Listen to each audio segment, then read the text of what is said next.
Dewa medis terkuat. Bab 511. Ngomong-ngomong, si tua tujuh, kamu tumbuh besar di bumi. Apakah kamu benar-benar tidak tahu keberadaan peta Hongmeng? Xiao Chen ragu-ragu sejenak, lalu menarik napas dalam-dalam dan berkata, Kakak kedua, aku tidak ingin menyembunyikannya darimu. Sebenarnya, peta Hongmeng adalah pusaka keluarga Xiaoku. Xiao Chen awalnya tidak ingin memberitahu Yunli, jadi dia mengatakan sebelumnya bahwa dia tidak tahu tentang peta Hongmeng.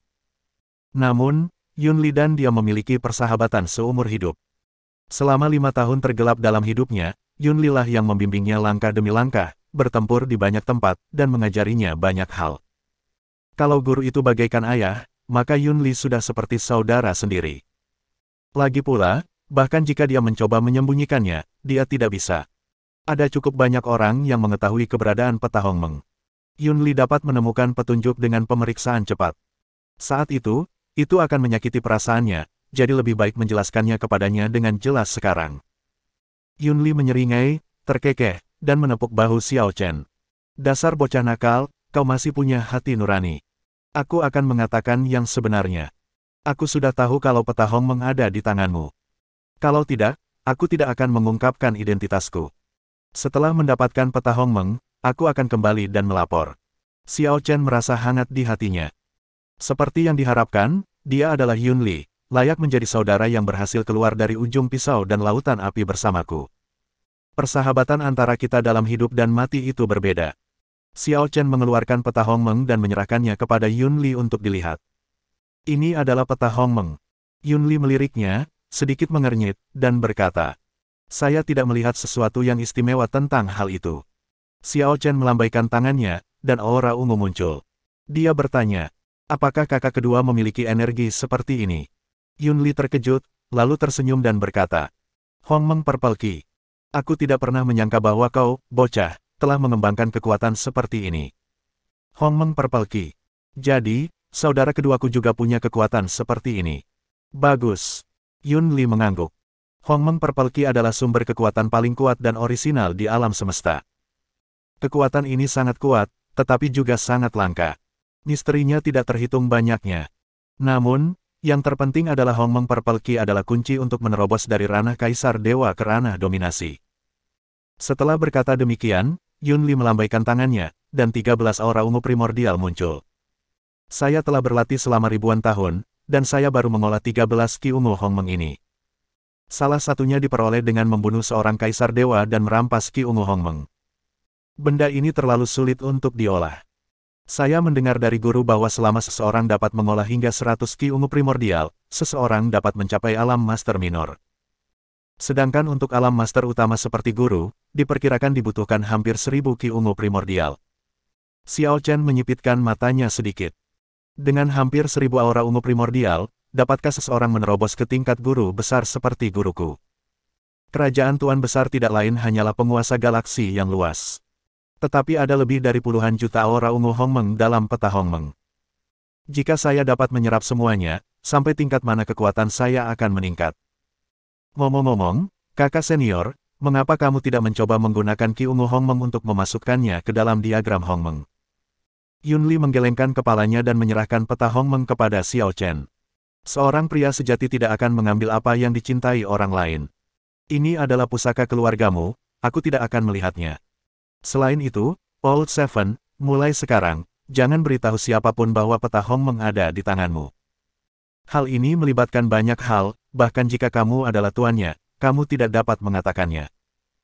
Kau seharusnya tahu lebih baik daripada siapapun, betapa banyak masalah yang dapat ditimbulkan oleh sesuatu yang bahkan diinginkan oleh para penguasa kerajaan. Perkataan Yunli membuat Xiao Chen mengangguk. Ini juga alasan mengapa Xiao Chen berani menunjukkan peta Hongmeng kepadanya. Walaupun Yunli biasanya terlihat acuh tak acuh, pria ini sebenarnya 100% pria sejati. Dia pria yang sangat dapat diandalkan dan bersemangat. Baik di galaksi Vega maupun galaksi sekitarnya, reputasinya sangat tersebar luas. Bahkan, karena karakter, bakat, dan kecerdasannya, banyak orang di galaksi Vega menganggapnya sebagai calon penerus tuan mereka. Aku sudah menghapus semua ingatan orang-orang yang mengetahui petunjuk tentang peta Hongmeng. Awalnya, aku hanya ingin merahasiakannya dari orang lain. Sekarang tampaknya aku membantumu dan mencegah masalah di masa mendatang. Mulai sekarang, jangan pernah beritahu siapapun tentang keberadaan peta Hongmeng lagi. Tetapi bagaimana Anda menjelaskannya kepada guru? Yunli membuka mulutnya, memperlihatkan sederet gigi putih besar. Sabi, aku akan bilang kalau itu dicuri oleh seseorang dari Bima Sakti. Xiao Chen tidak tahu apakah harus tertawa atau menangis. Namun, hal ini juga membuatnya merasa hangat di hatinya. Terima kasih. Dia mengucapkan terima kasih dengan tulus, tetapi Yunli memutar matanya. Kenapa sih kamu bertingkah seperti wanita? Kita semua berteman. Kita pernah membawa senjata bersama, kita pernah menyelinap ke orang bersama, kita bahkan pernah memakai celana yang sama. Kecuali istriku, tidak ada perbedaan antara kamu dan aku, jadi kenapa kamu bersikap begitu sopan padaku? Xiao Chen mengangguk. Baiklah. Kalau begitu, jangan bahas ini lagi. Ayo kita jemput anak-anak dan pergi ke rumahku. Kita akan minum-minum sampai siang. Berjalan. Siang harinya, Xiao Chen mengajak Xiao Zi pulang. Xiao Chen mengeluarkan beberapa botol mabuk waktu dan ruang yang telah terpendam selama ribuan tahun dari cincin ruangnya dan meminumnya bersama Yunli. Anggur ini, yang mengandung energi spiritual selama ribuan tahun, memabukkan tetapi tidak berbahaya bagi tubuh. Keduanya mulai berbicara dari pertemuan mereka, hingga pelatihan mereka, hingga medan perang. Meskipun keduanya berbicara dan tertawa, Liu Yunxuan merasa sangat tertekan. Selama 5 tahun, Xiao Chen tidak berhenti setiap menit dan setiap detik. Dia selalu berada di garis antara hidup dan mati, terus berlatih, berjuang, dan meningkatkan kemampuannya. Dia hanya ingin kembali untuk menemuiku. Jika Anda menikahi seseorang seperti ini, apalagi yang dapat Anda minta dalam hidup? Setelah 3 putaran minum, Xiao Chen sudah mabuk dan pingsan, tetapi Yunli hanya berwajah merah dan tidak pingsan. Dia melirik Xiao Chen dan berkata sambil tersenyum tipis. Dasar bodoh. Lalu dia berdiri dan bersiap untuk pergi. Liu Yunxuan bertanya cepat. Apakah kakak kedua akan pergi? Yunli mengangguk, lalu mengeluarkan gelang giok merah cerah dari sakunya. Ini adalah pertemuan pertama kita, jadi aku tidak punya sesuatu yang bagus untuk diberikan kepadamu. Gelang giok ini adalah senjata ajaib tingkat atas.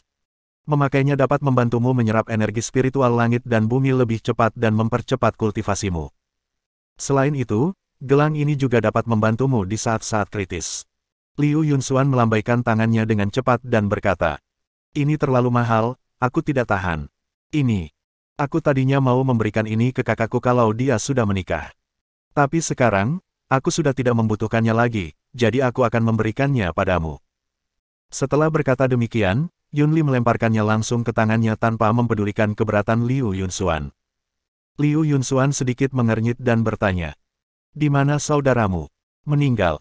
Puluhan tahun yang lalu, dia dan tunangannya disergap dalam pertempuran dan meninggal dalam perjalanan.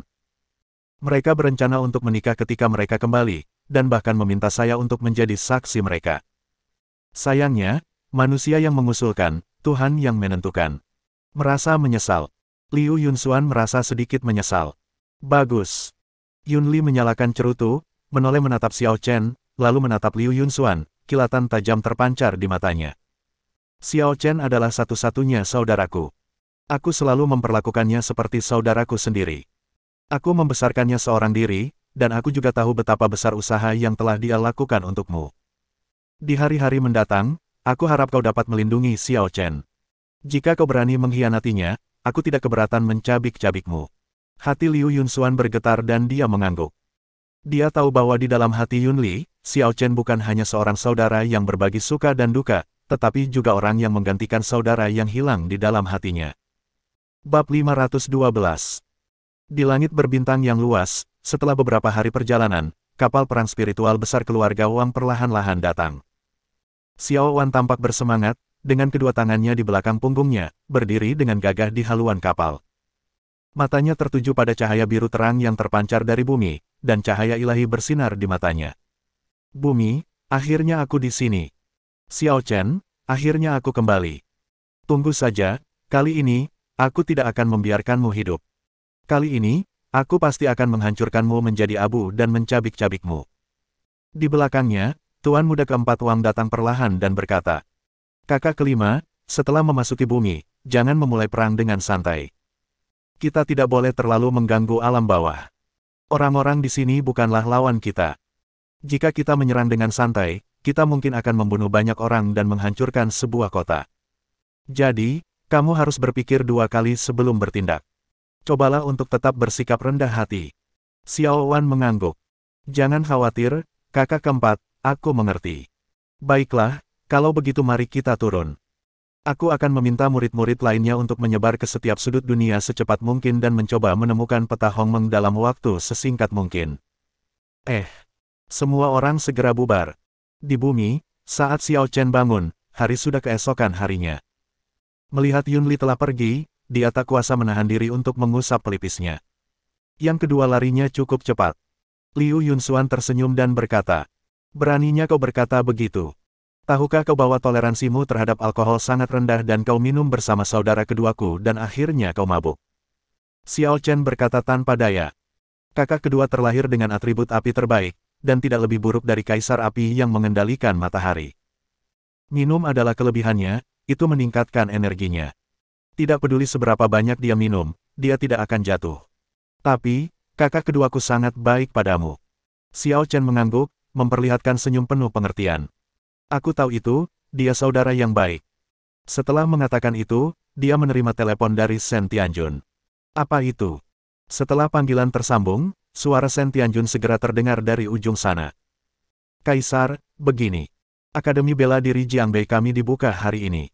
Saya ingin tahu apakah Anda dapat menghadiri upacara pembukaan kami secara langsung. Xiao Chen berpikir sejenak dan berkata, hari ini hari Minggu. Ya. Baiklah, putriku tidak perlu pergi ke sekolah, jadi kamu tinggal jemput aku saja. Ya, aku akan segera berangkat menjemputmu. Shen Tianjun bertindak cepat. Dalam sekejap mata, dia tiba di depan pintu Xiao Chen dan membawa Xiao Chen pergi. Sekolah seni bela diri yang baru didirikan ini terletak di pinggiran kota Jiangbei, di pegunungan dengan energi spiritual yang padat. Meskipun merupakan daerah pinggiran kota, ada jalan beton yang lebar dan berkecepatan tinggi di sini. Oleh karena itu, meskipun tempatnya terpencil, hanya butuh waktu kurang dari 10 menit untuk sampai ke sini.